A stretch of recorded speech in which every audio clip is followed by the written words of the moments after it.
Hi, good afternoon. My name is Jackie Naughton. I am a high school counselor at Lake Braddock Secondary School. I am really grateful for the opportunity to work with you today in regards to social emotional learning and the switch from virtual back to in-person instruction, what we're seeing as educators, how we can help, and how we can also get our families to support our students. You're going to hear from me. You're also going to hear from several other professionals in the education field, and we're going to kind of keep moving on this. And if you give me a minute, I'm going to share my screen. So stay tuned. So social emotional learning in COVID times. We're talking about the readjustment from virtual to in-person learning. Our agenda for today is to take a look at the difference of what the environment was like previously, and then what we're seeing in current trends in school and challenges that are being faced by students once we have returned to school. How can we help as educators, and how can we encourage parents to help from home? So the first thing we're going to do is take a look at a video by Catherine Teague. She is Director of Student Services at Katherine Johnson Middle School in Fairfax County. And she just wanted to give kind of an overall perspective on the time of the pandemic, what they were previously seeing in students, and what they are seeing now.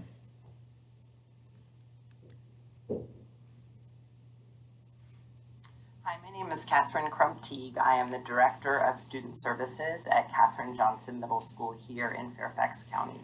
And when I think about how the pandemic has impacted students in our area, I think about the inequalities that we saw in the pandemic in general, that some people and families had easier access to healthcare like testing and vaccines.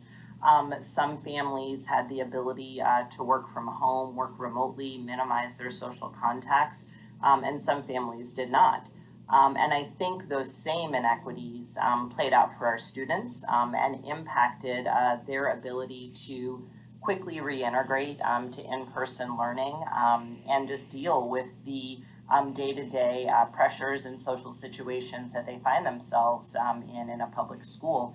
I think that some families and adults had the ability to help maintain healthy routines and relationships during the pandemic. They were able to make sure their students' sleep schedules, their eating schedules, their virtual school schedules were acknowledged and maintained. Some adults had the ability to make sure that kids had distraction-free access to virtual learning, whether it was the 2-day-a-week program we were on at the beginning of the pandemic or the 4-day-a-week program we were on last year. Some adults had the ability even to help their children escape the pandemic and learn remotely from maybe a peaceful location where kids had access to outdoor activities and outdoor recreation. And again, not all families had the ability to do that. So I think when students came back to school, for some students, they came back ready to jump in, almost refreshed to a certain extent because they were able to take care of themselves with the help of adults in their lives. We did see an increase in some students accessing virtual mental health assistance. So in some ways, the pandemic helped us realize that mental health care maybe is easier than we thought. You could get a virtual visit from a therapist. So some kids came back ready to go, whereas others maybe didn't have healthy socialization habits, maybe spent more time on computers and devices doing whatever it was that they wanted to do whenever they wanted to do because they didn't have someone looking over their shoulders helping them make good choices. I say that they weren't socialized, but really they were. They were socialized by their peer group or the YouTube videos they were watching a lot. And again, some of our kids came back ready to get back in the groove of academic pressures, whereas other kids, maybe if they weren't asked to get up at a certain time or go to sleep at a certain time, and are now being asked to go from class to class and sit and attend and pay attention and participate. And that's not what they've been practicing for the past almost 2 years. We're seeing atypical behaviors. One thing that I've noticed is that some of our students have lost the ability to code switch, meaning whether they're talking to a peer, a teacher, an administrator, some other adult in the building. They can't navigate between those two worlds. So we're seeing what some adults would classify as maybe disrespectful behavior because those students are talking to adults as they would appear or what they've seen in a video. In addition, those CASEL competencies like emotional regulation and coping skills, kids are quick to go, from like a 2 to an 8 when something happens that they don't want or is unfortunate, that they don't have that ability to talk it out or seek some help, that they kind of just fly off the handle, either verbally or even physically sometimes. But like I said, those behaviors are not being exhibited by all of our students, which leads me to the conclusion that how some families were able to navigate and survive the pandemic was different. And we're seeing that play out with our students, those same inequities. So that's a little bit of what's been going on at Katherine Johnson Middle School, and I think in other middle schools as well. So thank you for your time.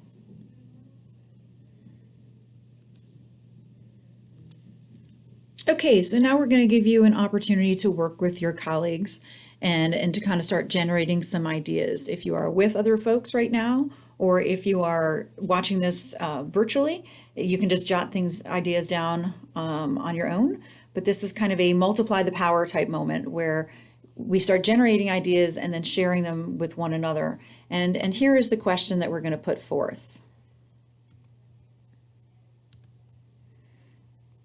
What has your school done to address inequities that may have been seen or you became aware of during the pandemic for your families? So what strategies did you employ that you think would still be beneficial this current year? Take a few minutes, take 3 minutes, we got a timer, to list interventions or supports that you provided to your families. And then circle the interventions or strategies you believe would still be beneficial even as we are back in the buildings full time. And be ready to share those whenever you have an opportunity to meet again with your departments or with the entire faculty. So let's give you 3 minutes.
Okay, so I hope that little alarm didn't shock you right out of your socks.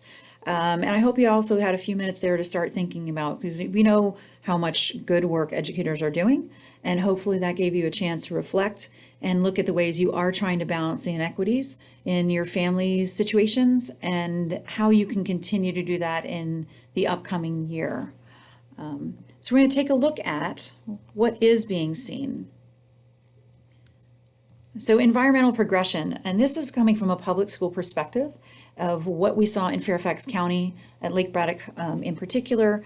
But we started fully virtual, as we all know, in 2020. So we're going to first look at what are the benefits, what did we see as benefits during virtual, and then what did we see as the hybrid model in the spring of 2021. So we're going to start with the benefits, and then we're going to look at some of the challenges that were also witnessed and noted by educators.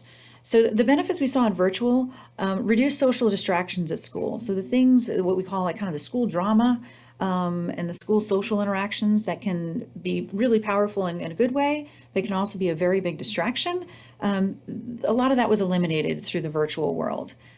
Additionally, for students who have any kind of school phobia or social anxiety and just the crowds, and we are again a very large school, and the hallways get very crowded. And I think that for students who felt that anxiety when they were in school, that was removed. That was simply removed through the virtual setting. The additional piece is for some of our students, and again, not everybody, but the physical comfort of home. Sitting on a couch, working at a stand-up desk, sitting outside on the deck when you have your class, when the weather was nice, really provided kind of a much more relaxed and comfortable environment for students to participate in virtual learning. And probably the most significant thing we saw as a benefit, and that students mentioned as a benefit, was the ability to take extended breaks during the school day, predominantly during lunchtime, when we had blocked out an hour for lunch. And when students were virtual, having that hour where they could get outside, get some fresh air, take their dogs for a walk. Some of the kids would say that they, shot baskets over at the local basketball court, but really just taking some time to breathe, to get away from the computer, and to kind of recharge. Or some of them took a nap in the middle of the day during lunch, but really having that break was a benefit. And I think in a lot of ways it was beneficial for educators as well, just to truly shut it down for about 30 minutes, step outside their environment. And a lot of times people talked about getting outside. So that was some benefits. When we shifted to hybrid and virtual options in the spring of last year, the primary benefits we saw were for the students who went hybrid. And our hybrid originally was offering students 2 days a week in the building and 2 days remaining virtual. And we did that obviously because of numbers and the need for social distancing. So we had half the alphabet on Tuesday, Wednesday, and half the alphabet on Thursday, Friday. This was an option, it was not a requirement. So we had about 60% of our students return in person.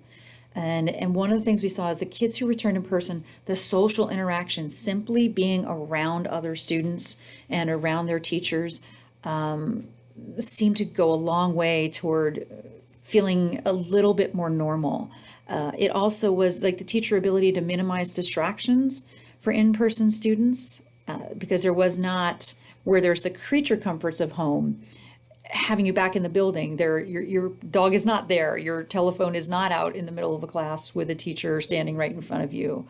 There's not a TV nearby. There's not, the option of just completely disconnecting behind a screen. So that helped minimize distractions for some of the students who came back. Additionally, it was a slow integration. So whereas students had been so isolated, when they came back into school, there was reduced crowding in the hallways. We only had, as I said, only 2 days a week, and 50% of our students, when you think 50% in total were here, that probably means on any given day, about 25% of our population was in the building. So there was no crowding in the hallways, plenty of social distancing, relatively quiet, same in the cafeteria. So it really was a slow integration back into school. And I think that it also created that feeling of getting into the routine of, getting up in the morning, getting yourself ready for school, heading into the building, moving from class to class. So our students who did hybrid started preparing themselves for what we would be doing this coming year, which we're going to talk about. So what were some of the challenges we saw? And I imagine if you had done any, depending on the private schools, some did no virtual or very short-term virtual, and then we're back face-to-face. We had an extended period of time where it was fully virtual. So the spring of 2020, and then the fall of 2020, we were fully virtual.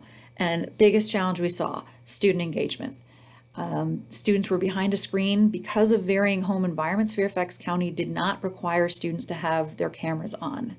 As a result, it was very difficult to tell, even if a student is logged on, whether they were engaged at all in the class. Students were reluctant to turn on their mics. Occasionally they would. It was kind of the same students were willing to kind of speak up and talk on their mic, but there was a lot of the engagement was happening simply in the chat box. So keeping the energy of a class up for 90 minutes on a daily basis is very difficult when you're not getting any direct feedback from students, or if your feedback is basically an emoji or a couple words in the chat box. So not knowing whether students were actually actively engaging in the lesson was a challenge. The other big challenges were the varying home environments and the levels of supervision that were occurring. So some of the home environments, I had students who had multiple screens, had basically a home office setup, and I had other students who were using internet from right outside their apartment complex in the hallway. So that, and also students who had multiple younger siblings in the same area when they were trying to do their virtual class. They had siblings also trying to do elementary school classes, and again, the disruptions that would take place. So the varying levels of home environment was clearly an inequity and a challenge. And then the academic difficulty was also a piece for students who learned best face-to-face and had some either learning disabilities or executive functioning challenges. We really saw that come to light in the virtual setting. It was much more challenging to verbally explain even the technology aspects of what we were asking them to do. Verbally explaining versus being able to visually explaining or physically pointing things out was a real challenge during virtual. In regards to the challenges during hybrid is and option virtual, sorry. When we had hybrid and virtual, the challenge became how do we reach both students in the same class at the same time? So there was students sitting in front of our teachers, and yet the class was still being run virtually. So we had students who were in a classroom sitting in front of a teacher, but they were still logged onto the computer because half of their peers were at home doing the same class virtually.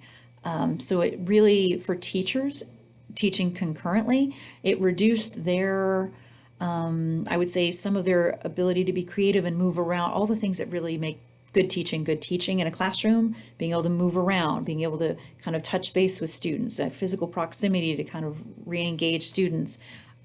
They were kind of locked into being in one spot so that they could be videotaping themselves in their class and also have access to their laptop at all times in case a student who was at home virtually was asking a question in the chat box or asked a question on the mic.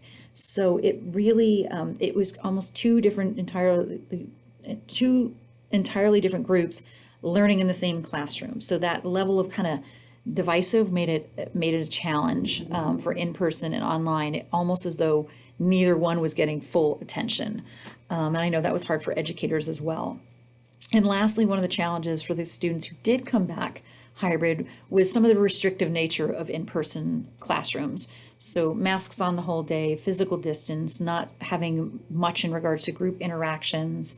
They're thinking of their peers who are at home sitting on their couch or sitting in their ergonomic chair or a stand-up desk or sitting on the deck with their laptop, and they are sitting in kind of your standard level school classroom. So there were some challenges that we faced in that regard. So the next thing we're going to move into this year. When we came from virtual and hybrid and came back into full in-person this year, I think we had a little bit of naivete and a little bit of rose-colored glasses, thinking kids are just going to be super excited to be back. It's going to go really well, and things will just kind of start rolling. Yes, we're going to be wearing masks, but it's there's just going to be such a thrilled environment of being back in the school. We had that for about a week, where kids were very excited to be back, and teachers were very excited to be back. And there's still that atmosphere of people wanting to be here and kids wanting to be here. But some of the things that we started to realize, and maybe anticipated there would be some struggles, but we started to notice a lot of struggles of what it was like to go from either completely virtual, or even our students who did hybrid, which was fairly minimal in regards to time in the building, crowds in the building. We're starting to see some other impacts of being back in a building 5 days a week. And last year we only had 4 days of school. Mondays were off for students, and teachers were doing all kinds of meetings and things of that nature and planning. So going back 5 days in person, full crowds, full classes, we're definitely seeing some challenge. So I'm going to go to some of my colleagues and we're going to find out what students are saying and what counselors are experiencing from students as they come down to talk.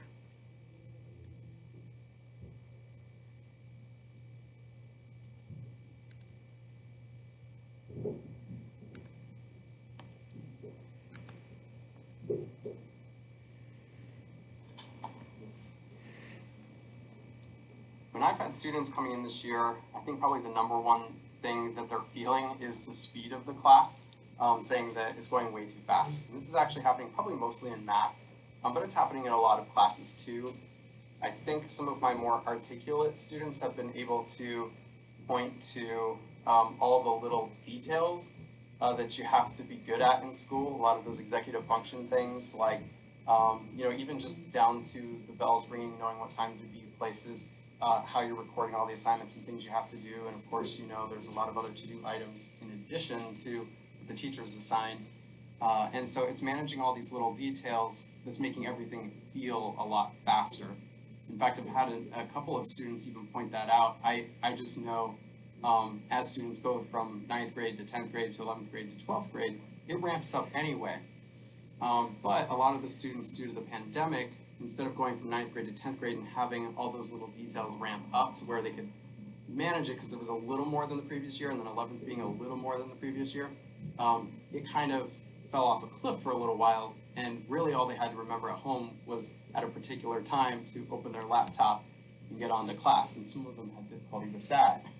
So this year, trying to remember all the little details is making it feel a lot faster, and especially for, I think, like the 11th graders and even 12th graders, picking back up with school, getting all the responsibilities that an 11th or 12th grader might have not had the gradual increase of responsibilities is causing them to really feel it. So a lot of these, especially older students who I have coming in, are feeling fear and anxiety about how they're doing. A lot of students, even who have been all A and B students, especially through the pandemic where they got really good grades, have low grades and are worried about that because they haven't been able to string together all the executive function skills they needed to be earning the grades that they're used to getting right now. So there's a lot of fear and anxiety right now for kids regarding that. I'd say another one of the big things that I've noticed so far is kids coming in talking about just the number of people in our building and having a bit of social anxiety. So some students have just needed to get away from like the cafeteria. We have like 800 students in the cafeteria at any one time, potentially, and so they've just needed to get away and have time where they've had like a quiet place to eat lunch. Luckily this year we've spread the lunches out a little bit, so it's not all that number of people in the cafeteria, but even in the hallways, they're not used to the crowds that are in the hallways and things like that, because of course the last year and a half has been quite isolating. So now everybody is back together. I found, especially for introverted people, the pandemic was actually kind of okay for a lot of them. So now not being used to the crowds and having to interact with people again and talk in groups or work together, it's especially hard on introverted people. And lastly, I'll just say I think I'm noticing the maturity level of students is a couple of years behind, because if you think about it, kids in ninth grade, 10th grade didn't necessarily get that social maturity that you usually get with middle school, where you have to, resolve conflicts and, handle the situation with friends and drama and all that fun stuff. And so now they're doing it when they're in ninth and 10th grade. And likewise, the problems you would typically associate with like a 10th grader early in high school, you're kind of seeing with 11th and 12th graders.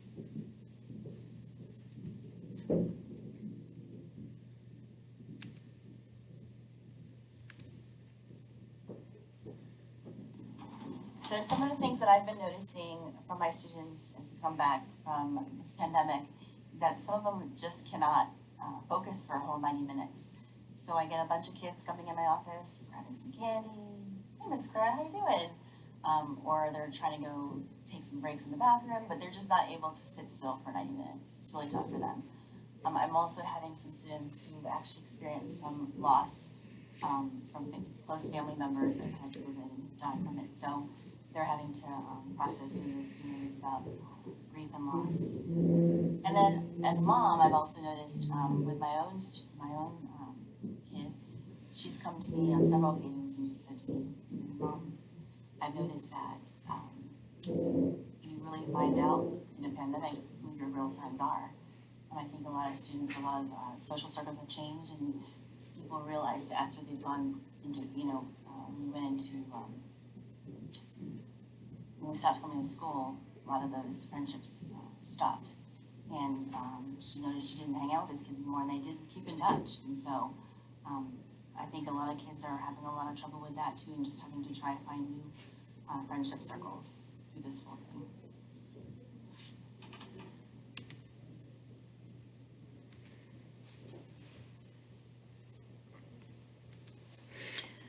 So this is another one of those, a little bit of a turn in talk.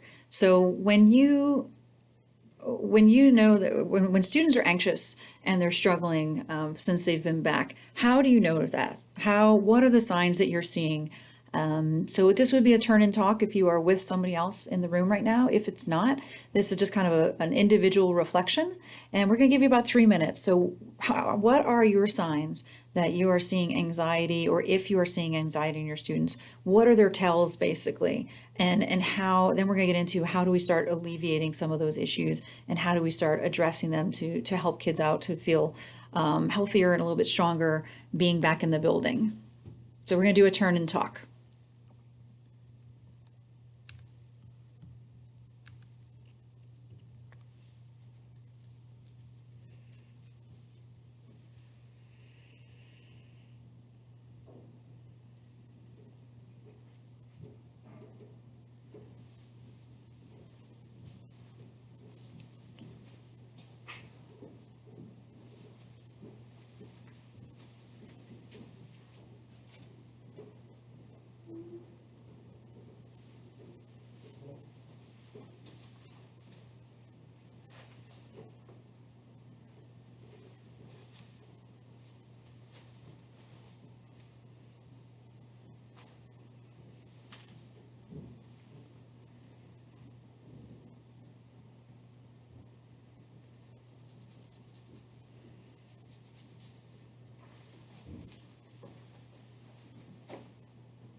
Okay, and we are back. Hopefully, that was another couple minutes of reflection on starting to recognize the tells that kids have.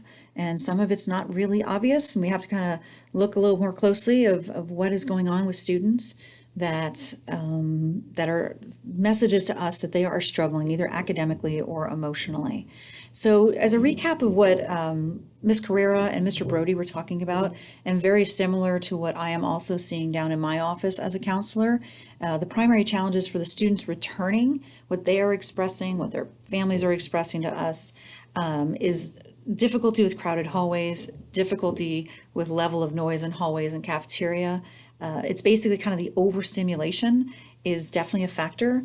And then what it's like to have the daily routine, getting up into the daily routine of school, doing 5 days a week, something that we took for granted a couple years ago that this was just how we did is a whole, it's almost like resetting completely. Students felt very isolated at first during the pandemic and struggled in that regard and wanted to go back into routine. But once that's settled in, coming back into routines now has been difficult. We also hear a lot from students about increased rigor. It feels as though there's increased rigor, and maybe it's also in comparison to last year and the last half of the year before. So trying to manage this all and figuring out for 5 days a week is a challenge. And then the additional piece of we now have our activities back in place. So after school activities are now in place, which is another amount of time. So time management has become a little bit more of a struggle because all of a sudden you have a full day where you're expected to be in school and activities you want to participate in after school, which is fantastic to keep kids engaged. But it's a whole nother level of managing time again that they have not been used to in the last year or two. So what can we do? What as educators can we do to help our students out? At Lake Braddock and in Fairfax County, one of the big pushes right now is looking at things from a growth mindset. Growth mindset has been around for a very long time. Carol Dweck is the kind of for the known guru on growth mindset, I guess is what I would say. And so growth mindset is basically talking about how do we view things? Do we view things as fixed, as there's no way to change this, or do we view things in a growth mindset that I can change, I can develop, I can learn things in a different way? It really is just a shift in the mind about your fixed mindset. I'm not good at this, I won't ever be good at this, and that whatever abilities I have are what's been given and that's all I can do, or that's what I'll be kind of stuck with, versus I can actually change things. I can actually develop skills that I did not have before. So that's a growth mindset in kind of a general concept. Why is growth mindset important?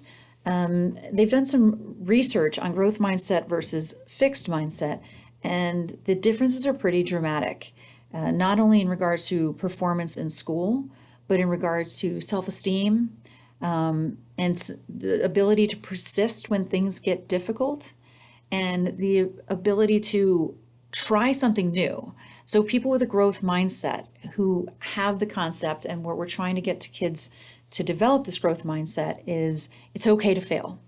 You can fail at something and you can improve. Failure is just one step closer to success. So really trying to embed that with kids is what we're working on, and working on a lot this year, because there is a lot of I can't do, or I don't remember how to do, I'm not good at. And so we are trying to flip that script and make sure students know, yes, there's ways we can work on this. Yes, there's resources to help you. And what we find is students with a growth mindset are willing to try new things, which of course become our innovators in school and our innovators past school. So they're willing to try things and even take some risks that are healthy risks, but they're willing to take some risks and try. Whereas students with a fixed mindset tend to be much more fearful. They're fearful of trying difficult things because they are afraid they will fail. They don't want the idea of failing or getting a bad grade because it is a reflection on them. And it's more about, it's not so much the love of learning and expanding on that from fixed mindset as much it is, I just need to get a grade. I just need to pass the class. And it's a different shift for students with a fixed mindset to say, it's not about me learning and enjoying learning and moving forward and it being creative and innovative. It's just about an end, a means to an end. Whereas growth mindset is, let me keep trying new things. Let me keep expanding myself. It's a belief that we're trying to instill in students that if you try, even if you fail, you can still improve. It is still possible. So we're really pushing with a growth mindset here as educators. I highly recommend Mindset, the New Psychology of Success. It's by Carol Dweck. It's a great starter if you have not heard of growth mindset before.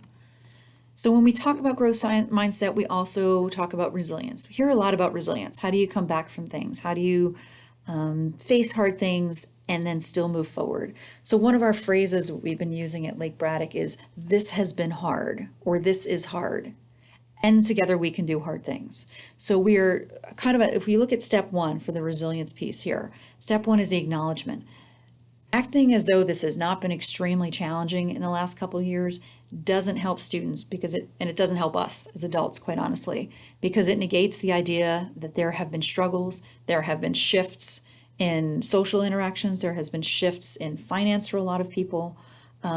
There has been shift in regards to some people having lost due to the pandemic. So the acknowledgement of, yes, this is hard. So when we're working with our students, acknowledging that, letting them talk it out, letting them talk about why things are difficult for them. So we talk about it, but we don't stay there. We don't stay in the mindset, this is really hard. Yes, it's really hard. We can't get past it. No, we talk about it being hard, and then we start defining. So step two, defining the challenge. This is hard.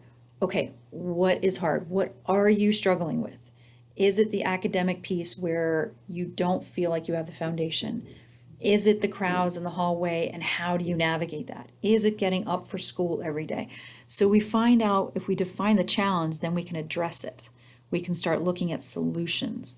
So when we get specific, we can find solutions. Otherwise, we're out there shooting in the dark, creating solutions for something that may not be the problem. So after we figured out what is the challenge, we start looking at, instead of before we get to the finding solutions piece, we look at the strengths of the student. So recognizing the strengths, the progress that they have made and their accomplishments. So yes, there's challenges. Here's where I see you as really strong. You're really good at, so maybe a student has challenges with getting up in the morning and coming to school as a regular routine. Okay, so we know what the challenge is. Getting up in the morning and getting here has been a struggle. So what do we look at as strengths? So when we're talking about that conversation with a student, we're looking at, yes, it's difficult for you, but you know what? Every time you have gotten here, when you do, you have been great about going to your teachers and finding out what you missed. You're really good at that. Or you've also been great about the fact that if you miss first period for whatever reason, arranging time with your teacher during win time, which is kind of like our remediation block, or after school to get back on track. So we start acknowledging things that, yes, you're struggling. Hey, look at all these other things that you're really good at and what you can do, how those can help you with the piece that you're struggling with. And then step 4 is, as we're moving up, determining how to move forward and committing to a plan. So we figured out what the struggle is. We figured out what things you're good at that can help with that struggle. And then we got to come up with a plan. So what is our plan to move forward in a more positive, for a more positive outcome? And it doesn't mean, and we talk to kids all the time about these steps, that it doesn't mean you're going to stay on step 4. There's going to be days you're going to drop right back to step 1. And you're going to step 2, and you're going to be kind of, we talk about kind of like dancing those stairs, that sometimes you're going to be right on top of things and you're going to have your plan falls apart. Okay, let's take a look again. Let's look at the challenge again. Let's look at our strengths again, and let's figure out how to move forward. So that's what we talk about kind of in resilience in the time of pandemic with our students right now. So what can we do? So there's only so much we can do, and we're all aware of this. There's only so much we can do in regards to helping our students to move through this pandemic and to come back strong. So we can do a lot at school. We build in a lot of resources. We're doing a lot of supports, but we need a whole team approach to this. So we need families at home to also support us. What ideas can we give them as educators, and how can we, when they're asking us, well, what can I do that would be helpful? How do I help my child move through this as well? So there are things that we can offer and suggest. Okay, so home supports and strategies. This, if you'll notice, some of these reflect the steps that we just talked about. Acknowledging the struggle, but helping to look for solutions. So having parents do the same things that we're doing at school, hearing the student out, letting them vent that they're struggling, letting them explain what the problem is, but then not staying stuck in that situation like it's just the problem. Okay, so what can we do? What resources do you need?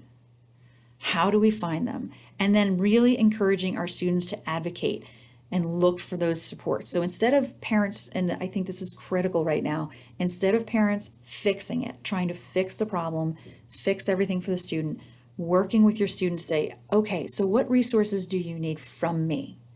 Do you need tutoring? Do you need us to get some extra tutoring? Do you need me to give you some space from time to time because you just need some quiet? What is it that you need from me at home? And then what resources are you using at school? So really encouraging students and saying, have you reached out to your teacher? Have you talked to your counselor? Are there any tutoring programs at school if you need help in academics? So really encouraging them to start solving things so we don't create learned helplessness where it's been hard, it's been difficult, I can't possibly do this unless my parents take care of it for me. So we're really trying to avoid that. Recognizing successes often and specifically. I really like the way you finished your homework before we had dinner, so now you can just enjoy your evening. Specific feedback is what encourages a repeat of positive behaviors. And if you have expectations, stick to them. It doesn't mean be inflexible, but it certainly means when we have expectations and we set boundaries for kids, there is a safety in that. There is this feeling of security, knowing where you stand, instead of things being so loose that kids don't know what is expected of them. And lastly, and I know it's a completely different color and right smack in the middle of the screen, families are the only ones who can really work on this piece for us and with their kids. Encourage healthy habits. Sleep is critical. Getting enough sleep, social media, and family time. So social media, I did not mean getting enough social media. I meant as much as possible monitoring and or limiting social media. And we all know this as for kids and adults. You can be checking out one video on social media and next thing you know, you are down a rabbit hole for 2 hours. And then students are stressed and they're saying, I don't have enough time to do my homework. I didn't have any time today. You did have time. You went down 2 hours of social media TikTok videos. And it really is hard for us to all balance that, to all recognize how far that 1, 2, 3 videos turns into 10 videos that you're watching and how much time that takes. So really encouraging the healthy habits and staying connected to family time, staying connected to people in the family so that if things do start going south and if there really does start to be some social, emotional, or mental health struggles, that people can pick up on it, that they have not allowed their student to be in their room after school and stay there for the whole evening. That's when kids isolate and we don't know what's going on with them. So as educators, as much as we can encourage that from home, that is our best bet for getting support. So additional resources for parents and students. So in school and as educators, encouraging students to access this and to making sure parents are aware of this, that in school, there are often, I know we have them here, people call them different things. They call them like after school time or study hall. I would imagine at most schools that they have access to the teacher for additional support. Counselors are in schools. We are very privileged here to have 2 psychologists and a social worker and a half working with us. So we have a lot of different clinical supports if students are struggling. And then additionally, peer tutoring. We have a whole peer tutoring program set up because sometimes kids can hear it easier from one another than they can from an adult. Outside of school, additional resources, private tutoring, if that's a possibility for families, access or referrals to private counseling, and community groups for financial assistance. The CSB is the Community Service Board. They do a lot of wraparound services for families in need and also religious institutions. A lot of the churches in the area, synagogues, mosques do quite a bit of community outreach in regards to providing food banks, in regarding some financial literacy classes, as many options as they can for families in need. So making sure that we know what our resources are and making sure we get word to our parents and our families what resources are available, because that to me is one of the things I hear over and over again. We have all of these resources and parents will say to me, I didn't know we had that. I didn't know that was an option. So making sure we're getting the word out is an additional very important piece of the puzzle. So this is our quote. This has been hard, but together we can do hard things. This has been our mantra this year, and we will continue to spout it to students. And I'm going to show you a last video clip to wrap up, because everybody likes to end on kind of a good upbeat note. And then I will certainly, on the last slide, I'm going to share with you my contact information if you have any questions, if you have any questions about different materials that I can provide to you from here that we might have, I am happy to do so. So let's take a look at this last little piece.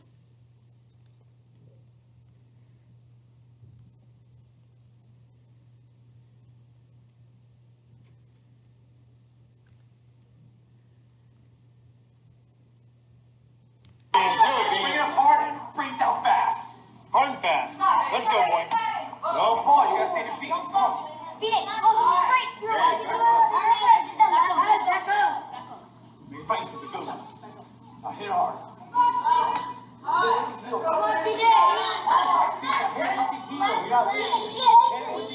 Yes, you can do it. Come on.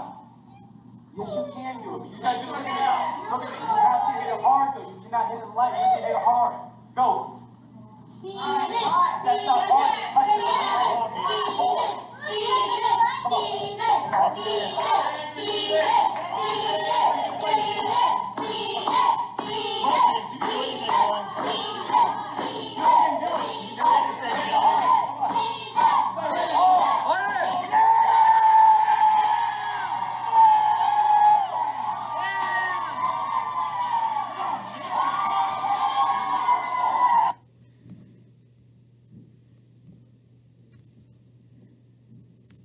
So it's always good to end on a note where a little child succeeds. So we always talk about this has been hard, but we can do hard things together. So that is our mantra. And again, I am Jackie Naughton. I am a high school counselor at Lake Braddock Secondary School. Thank you so much for your time and attention. And I'm going to move over to the last slide so that you have my contact information. If you have any questions or any resources I can provide, I am happy to do so.